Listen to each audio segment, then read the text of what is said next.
Howdy out there, folks. Today I'm going to be looking at this wonderful Shout Select release of Streets of Fire, a Walter Hill film released in 1984, starring Michael Pare, Diane Lane, the inimitable Willem Dafoe, as well as Rick Moranis and Amy Madigan. And of course, you know, Walter Hill is one of those filmmakers that often is overlooked.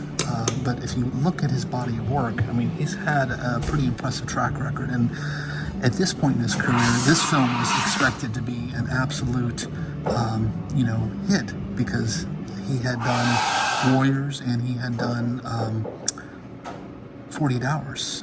So it was kind of a unexpected bomb, quite frankly. But I think it's gone on to earn, and rightly so, some great kudos as a cult classic from the 80s.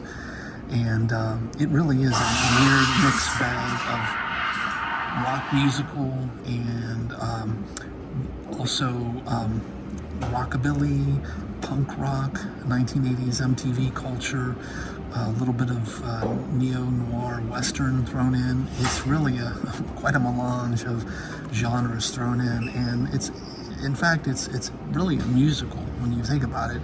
But the film itself, I think visually, the production values, the aesthetics are top shelf, and the editing is great. It almost even has a bit of a comic, like a pulp graphic novel feel to it.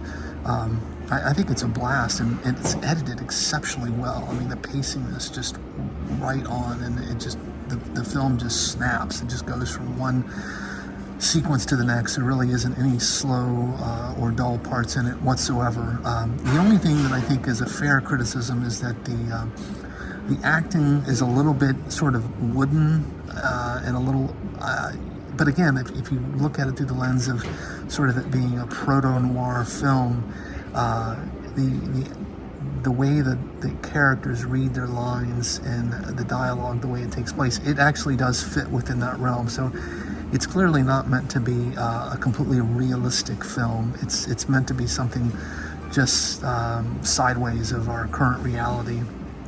But having said all that, I think Michael Pare, here he was, I think right after doing Eddie and the Cruisers, which I know there are some fans out there of that film. I wasn't a big fan of it, but I thought, Michael Pare as the sort of hero was fine.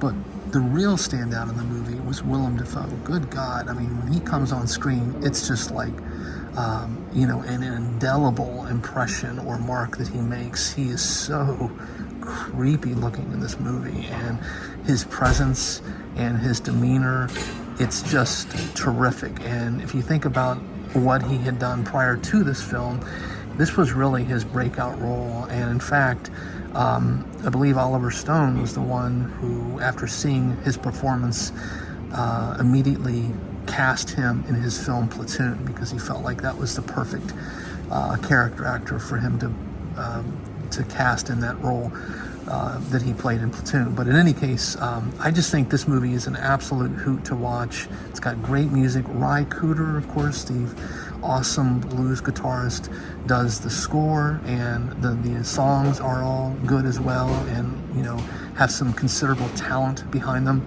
And as far as the Blu-ray release of this Shout Select goes, the film itself is put on one disc, and then all the special features are put on another.